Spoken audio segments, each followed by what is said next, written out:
అనుకుంటా.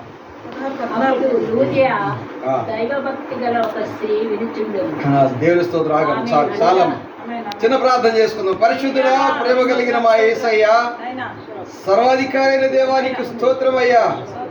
నీ కృపా మహాదేశంలో ప్రభా, నీ దాసుల కుటుంబంలో ప్రభా, మేమందరంలో ప్రభా సహోదరులుగా కూడుకొని నీ మాటలు ప్రభు వినుటకు నీ యొక్క సన్నిధిలో ప్రభా, ప్రారంభ ప్రార్థనలో మీరున్నారు, పాటల్లో మీరున్నారు, ఆరాధనలో మీరు నీ దాసుడు మోషే గారిని నిలుపుకొని ఇజ్కియా ద్వారా ప్రభా కొన్ని మాటలు ప్రభా తెలియజేశారు. అందులో బట్టి వందలు స్తోత్రాలయ్యా. అల్పుడైన నేను కూడా ప్రభా నీ సన్నిధిలో ప్రభు నిలబడి ఈ సహోదరి లూదియా ద్వారా ప్రభా అయ్యా మీరు మాట్లాడమని నేను నాయన నిష్ప్రయోజకుడు ప్రభా, నాలో మీరుండి ప్రభా నడిపించమని, నా నోటికి బోరగా ఉండి ప్రభా నీ వాక్కులు నాయన తెలియజేసి కృప చేయించమని, నా నోటిని శుభ్రపరచమని, నన్ను తగ్గించుకుంటూ నేను ఆమంచిస్తూ యేసు నామమున ప్రార్థన చేసి అడిగి వేడుకొంచున్నాము తండ్రి. ఆమేన్. హల్లెలూయా, హల్లెలూయా, హల్లెలూయా, హల్లెలూయా. గట్టిగా మరోసారి చేద్దాం. హల్లెలూయా. ఎందుకు చెప్పారంటే 1:30 అవుతుంది కదా, నిద్రలో కదా సాతాను మనల్ని ఏం చేశాయంటే చక్కగా ఈ యొక్క గ్రంథాన్ని మరి రచిస్తూ ఈ యొక్క సహోదరి గురించి మంచి సాక్ష్యము తెలియజేస్తూ వచ్చారు. చదువుకుందాం. చదువుకున్నాం కదాక 16వ అధ్యాయంలో ఈ యొక్క సహోదరి ఏం చేసిందంటే దేవుని యందు ఏం కలిగి ఉందంట. ఇక్కడ ఈ సహోదరి అంట చాలా చక్కగా దేవుని యందు ఏం కలిగి ఉంది, దైవ భక్తి కలిగి ఉంది.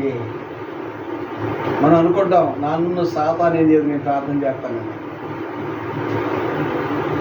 ఎందుకంటే మీకు విమర్శించి కాదమ్మా, ఇక్కడ దేవుని యొక్క మహాకృపలో మనం దేవునికి ఇష్టంగా ఉంటాం కానీ పరిశుద్ధంగా జీవించు. దేవునికి ఇష్టంగా ఉంటాం, ప్రార్థన ఏందో, పాటలు ఏందో, వాక్యం చాలా ఇష్టంగా ఉంటాం కానీ క్రియలలో అనుసరిస్తామా?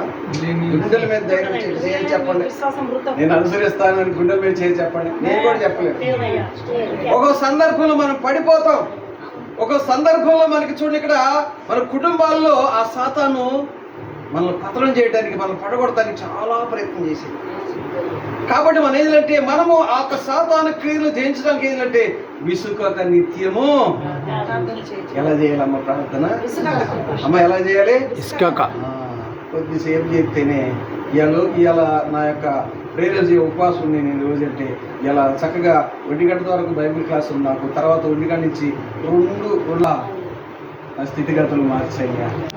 ప్రభా నీ సన్నిధిలో ప్రభు నిలబడుతున్నా, ప్రభు నన్ను నడుపు, నన్ను నిలబెట్టు, నీ మాటలతో నన్ను బలపరచు, నన్ను నీ స్వాధీనంలో ఉంచుకో ప్రభు అని చెప్పేసి మరి ప్రార్థన చేసి కన్నీళ్లు ప్రవహించింది. ఆ కన్నీళ్లు నాలో నుంచి వచ్చినప్పుడు నా హృదయం ఎంతో తేలికైంది. ప్రభా నీకు విరోధంగా నేనేమన్నా ఉన్నానేమనయ్యా, లోకానుసారమైన జీవితం జీవిస్తున్నాను ప్రభా, నన్ను ప్రభు నీ రక్తంతో కడిగావు కదయ్యా, అయ్యా నీ సన్నిధిలో నిలబెట్టావు కదయ్యా, నాలో ఏమైనా ఏమన్నాయో ప్రభా అటు నుంచి తొలగిపోవడం నీకు కృప చేయించు ప్రభా అని చెప్పేసి దేవుని మరి ఎక్కువగా దేవుని అడుగుతూ వచ్చాడు. అలాగే ఈ సహోదరి దేవుని యొక్క సేవకుడు మాటలు విని ఆ మాటలు ఎంతో లక్ష్యం చేసేది భక్తిపరురాలుగా మారడానికి తన జీవితాన్ని మార్చుకుంది. స్తోత్రం. హల్లెలూయా, హల్లెలూయా, హల్లెలూయా. ఇక్కడ మరి చూడండి, ఇక్కడ నదీ తీర ప్రాంతంలో జరుగుతుంది. అక్కడికి కూర్చుండి కూడి వచ్చిన స్త్రీల్లో మాట్లాడుచుంటున్నప్పుడు లూదియా అను దైవభక్తి గల ఒక స్త్రీ దీని యొక్క వాక్యం ఏం చేస్తున్నాడా, కొన్ని లక్షణాలు మనలో ఉంచుకోవాలి. దీని యొక్క వాక్యము సేవకుడు చెప్పినప్పుడు, దేని యొక్క వాక్యాన్ని ఇతరులకు మరి పంచుకున్నప్పుడు మనం ఏం చేయాలంటే ఆసక్తిగా వినాలి. ఇది టీవీ సీరియల్ కాదు, మన పక్కన ముసలి ముచ్చట్లు కాదు, ఎవరో ఆలోచన కాదు. ఇది దేవుని యొక్క మరి వాక్యం. ఈ వాక్యం ముందు మనం చేయాలంటే చక్కగా వినే హృదయం, శుద్ధ హృదయం నాలో కలుగజేయ ప్రభా. ఈ దాసుడు ద్వారా ప్రభావ మాతో ఏం మాట్లాడాలని సిద్ధపాటు సహోదరు అన్నట్టుగా ఈ పాటలు వినడానికి వస్తున్నామని సిద్ధపాటు కలిగి కూడా దేవుడి యొక్క తన సేవకుడి ద్వారా ఏం మాట్లాడుతున్నాడు, ఈరోజు ఏం సరి చేసుకోవాలని దీని యొక్క వాక్యాన్ని వినడానికి ఆసక్తి కలిగి రావాలి. దీని యొక్క వాక్యం వినడానికి ఆసక్తి అనేది మనలో లేకపోతే ఈ సహవాసంలో నడవలేం, దేవుని యొక్క పరిచయంలో నడవలేం, మనం పడిపోతాం. అందుకే ఆదికాండంలో మరి మొదటి పుస్తకంలో మన యొక్క మరి మూల పురుషులు ఉన్నారు కదా, అవ్వమ్మ గారు, ఆదమ్మ గారు. ఇక్కడ ఏం చేసింది సహోదరి? చూడడానికి రమ్యంగా ఉండదు, పిచ్చిదాయన నడువు అని అంటే ఆ సాతాను చెప్పిన వాటిని ఏమని సర్పమని. దేవుడు బలపరిచారు కదా, మీరు ఆ తోటలోకి వెళ్ళి సేద చక్కగా మీరు ఫలాలు తినండి, ఫలాలు పూజించి దేవుని స్తోత్రాలు చెల్లించండి, దేవుని మహింపరచండి అంటే విన్నారా? వినాలా? ఎందుకు మధ్యలో మూడో వ్యక్తి వచ్చేది ఏంటంటే మీరు పిచ్చోళ్ళు లాగా ఉన్నారు, అగో ఆ చూడు ఆ పళ్ళు తినొద్దు అన్నాడు కదా, ఆ తినొద్దు అన్నాడు, అవి తింటే ఈ లోకం అంతా మీకు చక్కగా కనపడి తేటగా కనపడలేదని చెప్పి సాతాను కుయుక్తుల చేత, సాతాను పన్నాగం చేత ఆ స్త్రీని ఏం చేసిందంటే మోసపరిచి ఏమైపోయింది, ఆ శాపం అనిపించింది, ఆ శాపాన్ని మనకి అంటగట్టింది. వంశపారంశం అంటగట్టిందా లేదా అమ్మ? అంటగట్టిందా లేదా? నమ్ముతున్నారా? నా పాపం చేతి నేను చేసిన కరెక్ట్, నా వివాహ జీవితం కరెక్ట్, నా ప్రార్థన జీవితం కరెక్ట్, అయ్యో దేవుని సభలో నీకు కరెక్ట్ అని నువ్వు చెప్పగలవా? చెప్పలేదు. ఎందుకంటే ఈ స్త్రీ కూడా ఏ పాపం చేయాలి, దేవుని యొక్క మాటను ఏం చేసింది? దేవుని యొక్క మాటను వినలేదు. నువ్వు అనుకోవచ్చు పాపం చేస్తేనే, ఓ దొంగతనం చేస్తేనే, చెడ్డమాట మాట్లాడితేనే పాపం కాదండి.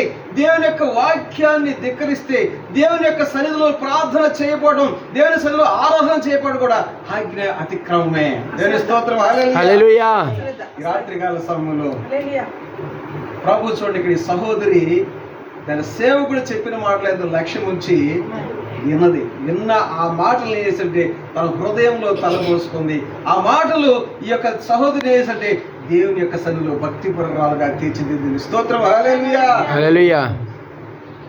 సర్వయుగములలో సజీవుడవు, సరిపోల్చగలనా నీ సామర్థ్యమును, కొనియాడదగినది నీ దివ్య తేజం, జ్ఞానం నా ప్రాణం నీవే యేసయ్యా.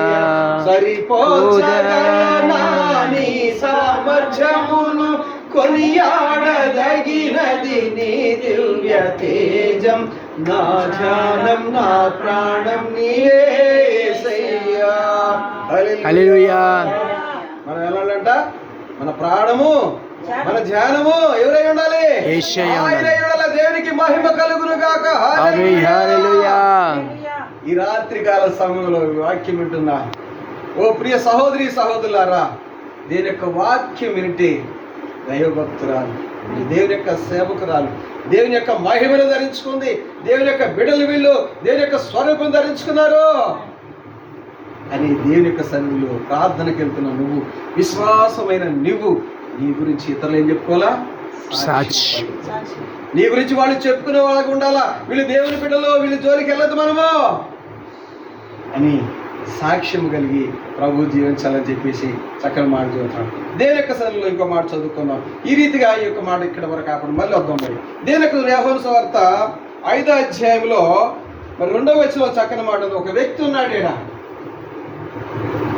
యోహాను సువార్త 5వ అధ్యాయము పేజీ నంబర్ 84.